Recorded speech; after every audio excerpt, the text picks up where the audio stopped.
This is Jamie Jackson Spanhake, and this is The Lawyer, the Lion, and the Laundry here on Pawling Public Radio, sponsored by the law firm of Berlandi, Nussbaum, and Reitzes, LLP, located here in Pawling, New York. We're streaming live from the Rush Studios at 26 East Main Street in Pawling.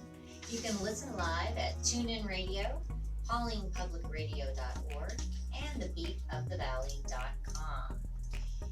Our show is called The Lawyer, the Lion, and the Laundry, and we interview lawyers and other professionals about how they have successful careers, but still enjoy their personal lives. And my guest tonight is my law partner, Brian Berlandi. So welcome, Brian. Thank you. Good to be here. Yeah. So when one looks at BNR's website, it says that BNR is a full-service law firm. What does that mean? Yeah, that's a term that a lot of law firms use, and it can be a little bit confusing, I suppose. Really what we mean at BNR is that we are not a boutique in that we do not just practice one type of law. We have several areas and areas of expertise at the firm. We are grouped into three major groups of litigation, real estate, and corporate work. Yeah. But under those there are tentacles. We do lots of different things under those. And so our cadre of attorneys sort of stretch their experience out into different, more nuanced things. Right. And we have three offices. We do. Yep. We have an office in Midtown Manhattan in 42nd Street, and we have an office in White Plains. Yeah. And we have an office here in Pawling. The New York City and Pawling offices were the two flagship offices that we started in. And we added the White Plains office a few years into our existence. Yep. But so now we have three. Yeah. Okay, that's great.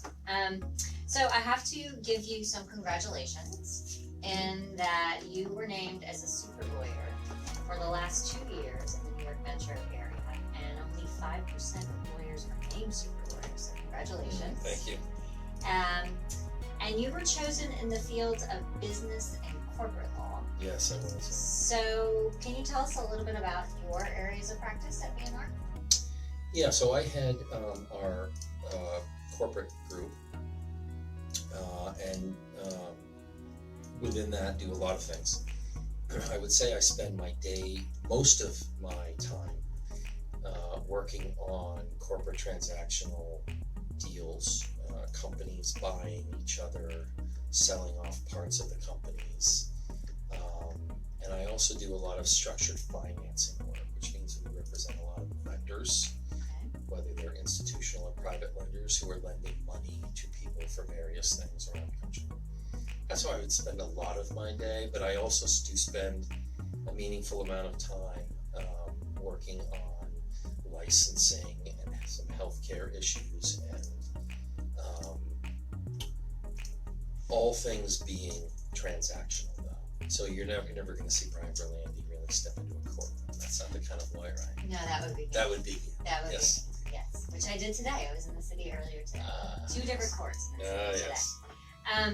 So you started BNR in 2011. Yes. Right? Yes.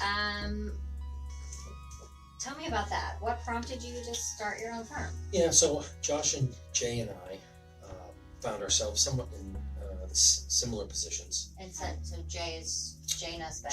Jay Nussbaum and Josh Reitzes, so and I are the three founding partners of the firm. Jay unfortunately passed away a couple of years ago, but at the time, back in 2011, we just found ourselves in somewhat of a similar position of wanting to create something that was our own. The timing was right for all of us, and I think we all wanted to control our own destiny.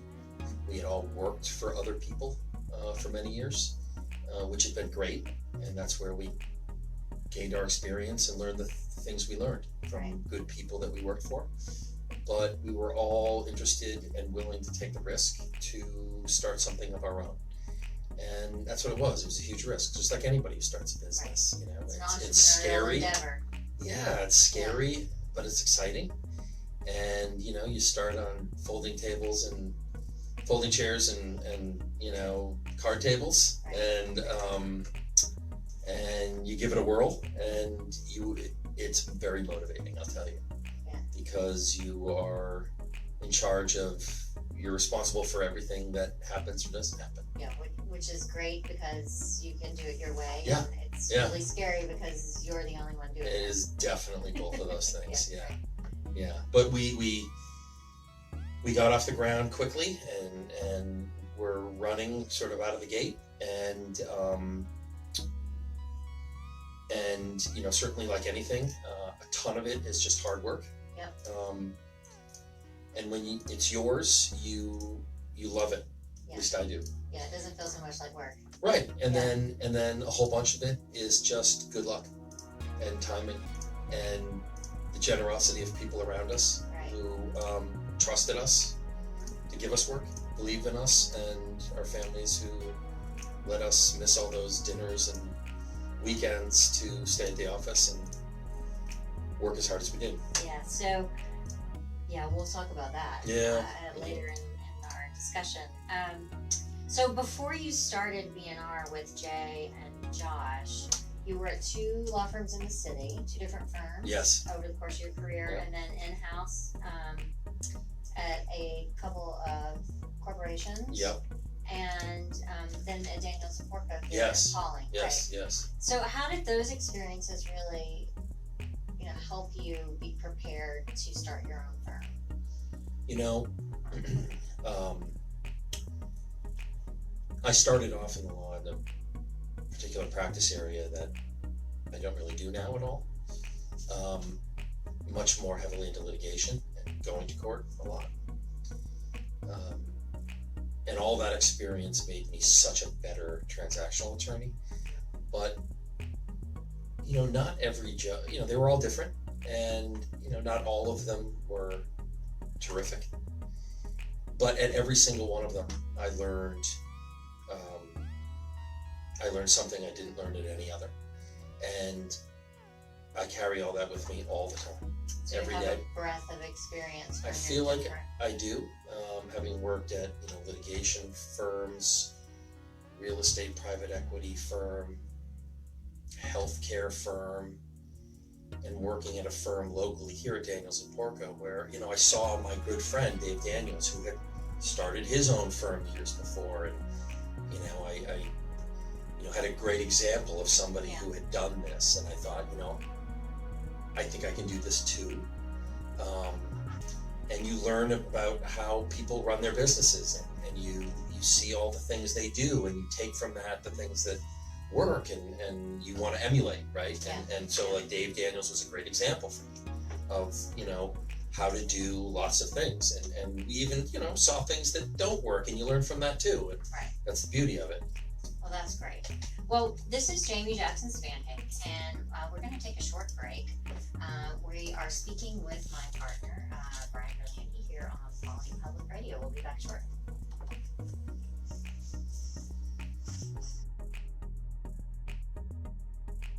Okay, if you're just joining us, this is Jamie Jackson Spanhake on Pawling Public Radio.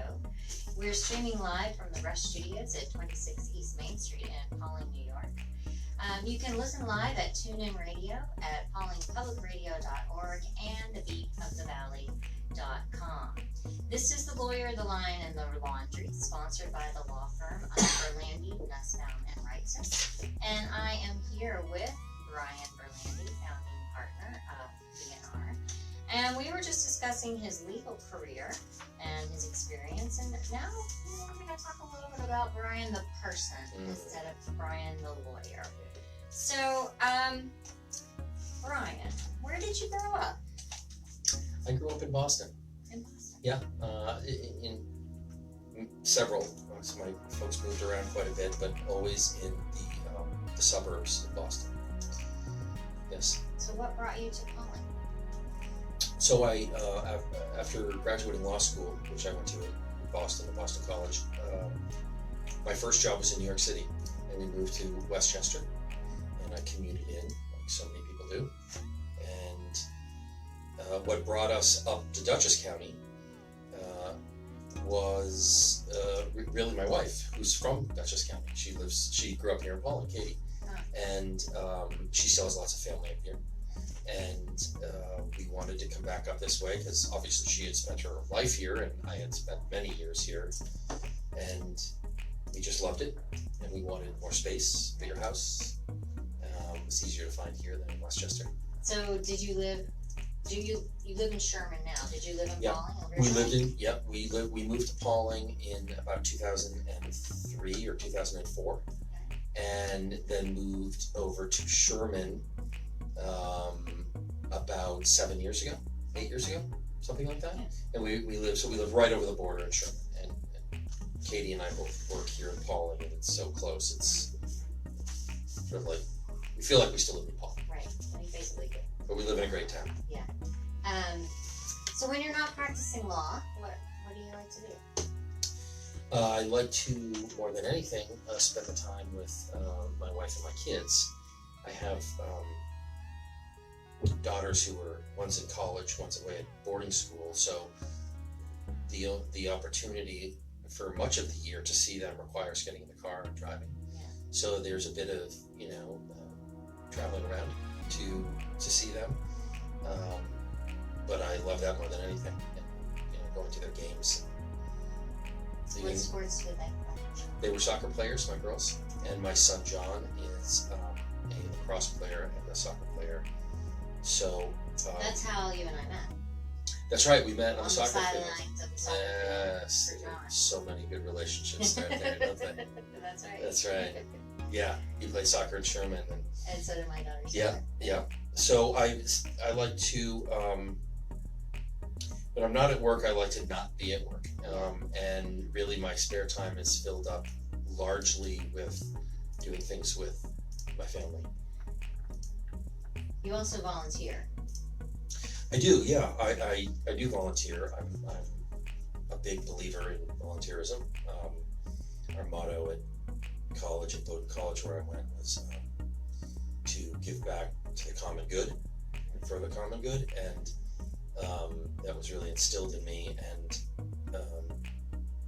we, in our family, live by that. And so I volunteer in a variety of things, whether they're boards or most recently the Board of Education in Sherman. I just got elected to, and so I'm starting a 4-year stint there, but various other not-for-profit boards and schools, and it's a very gratifying way for me to spend my time.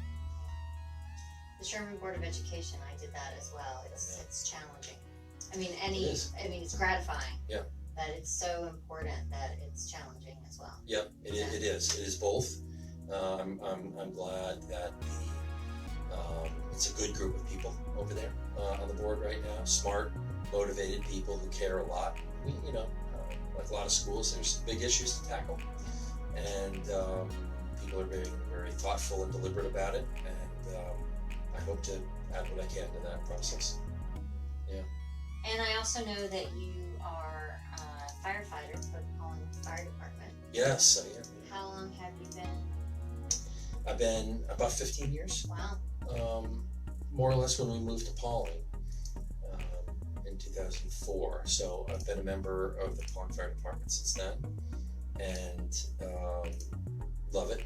Wonderful organization, wonderful men and women who belong and who volunteer and give of their time. Right. Yeah, I know I've been in the office with you when you've gotten a call and run out the door. Yeah, that happens. Day or night, yeah. There's never a schedule for as a firefighter. No. What do you think one of your proudest moments on the Pawling Fire Department has been? If you had to pick one. Yeah. I guess I would say really two things. The look on the kids' faces every summer at the annual carnival, which the fire department's put on for so long, and that they've really done such a wonderful job. takes an army, to do it, and everybody really steps up, and to see the joy on the kids' faces is really gratifying for me.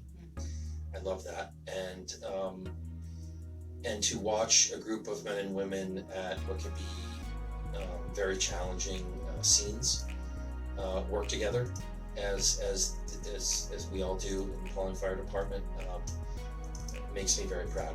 People really work hard and work together, and they're a wonderful group of people over there.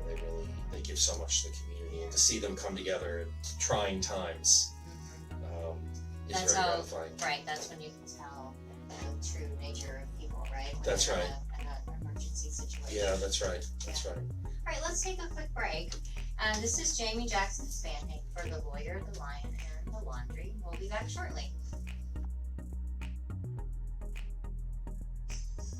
So, welcome back. This is Jamie Jackson Spanhake on Pawling Public Radio. We're streaming live from the Rush Studios at 26 East Main Street in Pawling, New York.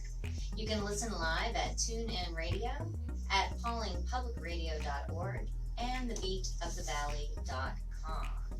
Our show is sponsored by the law firm of Berlandi, Nussbaum, and Reitzes. And I am here with Brian Berlandi, who is a founding partner of B&R. And we were just discussing Brian's personal life. And what we always discuss here on The Lawyer, the Lion, and the Laundry in this last segment is how to handle personal and professional obligations. My laundry. Your laundry, That's yes, right. exactly. So it sounds like you're pretty busy, like with your law practice and running the firm and family and volunteer and the fire department. So how do you manage it all? How do you find time to be a lawyer, a spouse, a father, and a volunteer? A great question. Sometimes I don't know. But I'm one of those very scheduled people. So, to me it's like if it's not on my schedule, it doesn't exist. And I think through sort of the Monday through Fridays, I have to exist that way, because between places to be for work and all those things that go on during the day and the calls and all that stuff, and then the meetings, the practices, the pickups, the drop-offs, all that stuff that goes on, I can't sort of fly by the seat of my pants on those things, right? Because you forget something. I would Something will forget get lost. the simplest of things. Yes, So me too. it's, my computer is sort of where it's the be all end all for me of where everything in my life that happens has to be. And I rely on it. So I stay very scheduled, and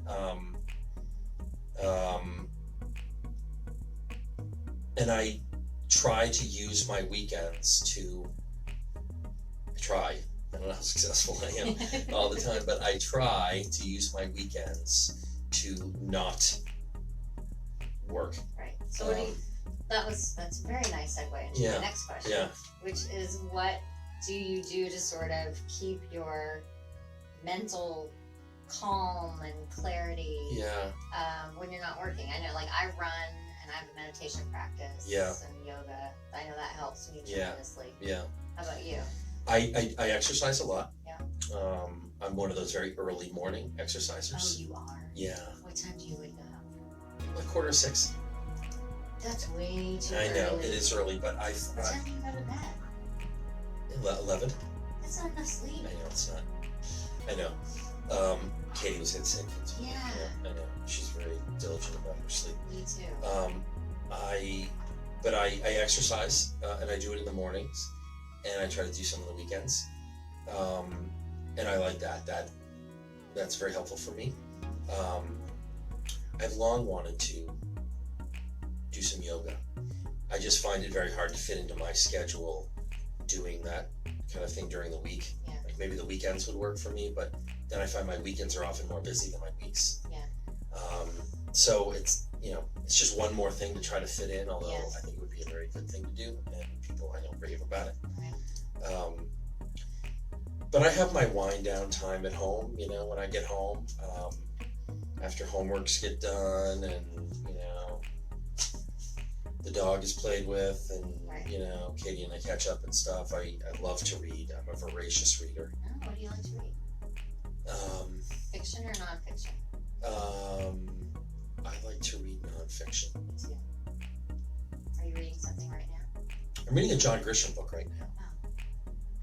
Did you know that John Grisham and I grew up in the same town? I know. Well, I know, but I know he's from Mississippi. He's from South Haven, Mississippi, Is which he? is where I'm from. Yeah. Wendy Grisham is his sister, and she was my PE teacher. Really? Yes, really. Well, almost every one of his books, like, is set, or is part of it, partly set in Mississippi, Yeah. as I'm sure you know. Yeah. Yeah. So I'm reading it's called The Summons. I just picked it up the other night. I have this habit of going to the Christ Church Nursery School, Christ Church, Quaker Hill Christmas Bazaar every year. Because we're a member there, and it's one of my favorite places in the world. And they sell books for like a couple bucks. So I'll go in and I'll buy 30 books that will last me. That will last me like through the spring or into the summer or something. I go through real quick. I read a lot, but I think I picked it up there. So every time I pick up a new book, it's another reason why I'm thankful for Christ Church and Quaker Hill. Well, one of the things that you mentioned before is the other people like Katie and your family. Do you feel like you have a support network of people that help you manage all your competing obligations? I'm sure Katie is one of those people. Yeah, Katie's certainly the main one. Sure, I mean we have absolutely sort of this divide and conquer structure where, because neither one of us could do all the stuff. She is so exceptionally busy in her job, and both of us are in jobs that spill over into home when we get home, and so we just can't not take it home, even if we wanted to not do so. So we divide and conquer, and thankfully, you know, she's so capable of doing so much to get so much in our life together and done. But we divvy that up, and it works. I use, you know, I can't get through my day without people like you and the other colleagues who we have that I can. It's a team. You know, ask to do so much to help, and I delegate. I'm a big believer in delegating. Delegating as much as I can, sort of downstream to people who can do stuff for me, because I know very well what it feels like to be burned out very quickly. Well, we just have about a minute and a half left, so we're coming to the end of our time. But I just wanted to ask you if you could give one piece of advice to professionals who are trying to manage their career and their personal lives. What would you say to them? I would say don't make work your life. That's good. You know, I would. It's so easy in our profession, you know this, to get sucked into just 24/7 work. Yeah. If you're lucky enough, and I do always think of it as being lucky to have a lot of work,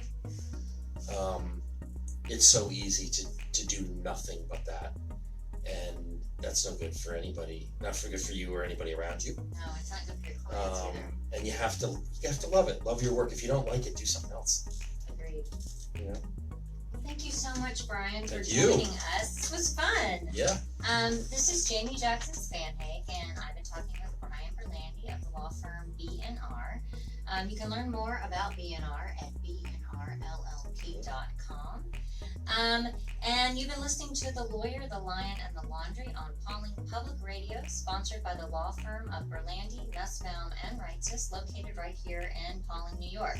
Our show is every other week, so join us 2 weeks from today when I'll interview another professional about how they enjoy both successful professional and personal lives. Until then,